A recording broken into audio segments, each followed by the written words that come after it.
5 seconds.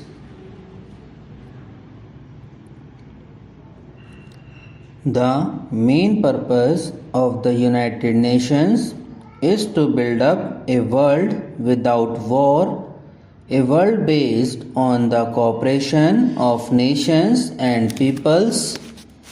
It is merely a world where war is kept in check by a balancing of armed forces. It is much deeper than that. It is a world from which the major causes of war have been removed and social structures built up which further peaceful cooperation within a nation as well as between nations. In the preamble of the Constitution of the UNESCO, it is stated that war begins in the minds of man. That is essentially true, and ultimately it is necessary to bring about the change in our minds and to remove fears and apprehensions, hatreds and suspicion. Disarmament is a part of this process, for it will create an atmosphere of cooperation. But it is only a step towards our objective, a part of the larger efforts to rid the world of war and the causes of war. In the present context, however, disarmament assumes a very special importance for us, overriding all other issues. For many years past, there have been talks on disarmament, and some progress has undoubtedly been made insofar as the plans and proposals are concerned. Still, we find that the race of armaments continues, as also the efforts to invent even more powerful engines of destruction. If even a small part of these efforts was directed to the search for peace, probably the problem of disarmament would have been solved by this time. Apart from the moral imperative of peace, every practical consideration leads us to that conclusion. For as everyone knows, the choice today in this nuclear age is one of utter annihilation and destruction of civilization, or of some way to have peaceful coexistence between nations. There is no middle way.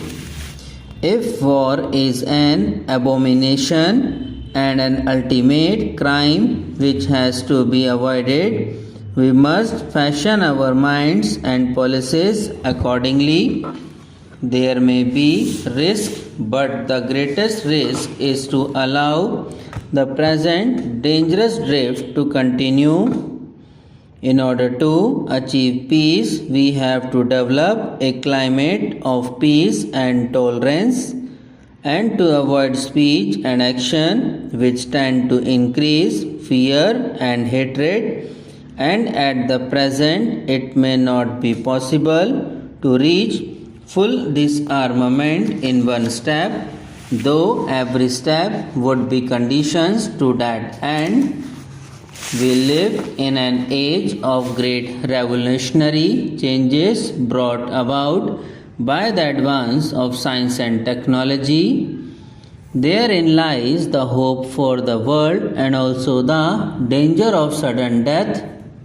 Because of these advances, the time we have for controlling the forces of destruction is strictly limited.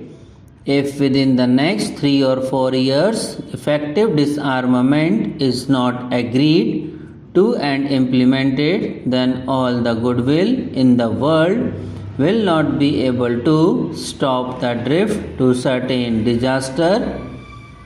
In the context of things as they are today, the great nations, the United States of America and the Soviet Union, hold the key to war and peace. There is a great responsibility, but every country, big or small, is concerned in this matter of peace and war, and therefore every country must shoulder its responsibility and work to this end.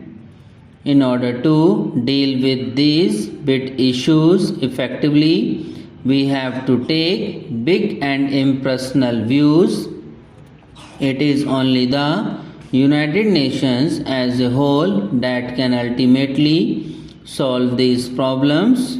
Therefore, while all efforts towards disarmament must be welcomed, the United Nations should be closely associated with such efforts.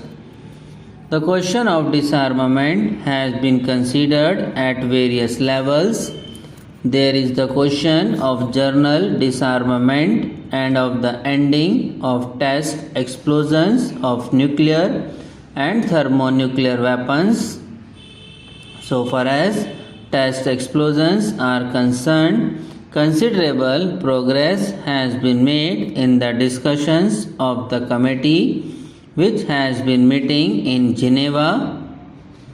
Indeed, it would appear that an agreement has been reached on many basic issues, and only a little more effort is needed to complete this agreement. I suggest that a final agreement on this subject should be reached as early as possible. This is not, strictly speaking, disarmament, but undoubtedly any such agreement will bring a large measure of relief to the world. Disarmament must include the prohibition of the manufacture, storage and use of weapons of mass destruction, as well as the progressive limitation of conventional weapons. It is admitted that disarmament should take place on such stages as to maintain broadly the balance of armed power. It is only on this basis that success can be achieved and this pervading sense of fear countered. It must also be clearly understood that disarmament and a machinery for control must go together, and neither of these can be taken up singly. And now a proposal has been made that the question of disarmament should be referred to a committee of experts. In fact, experts have been considering this matter during the past years, and we have had the advantage of their views. Subscribe now and press the bell icon. Never miss an update.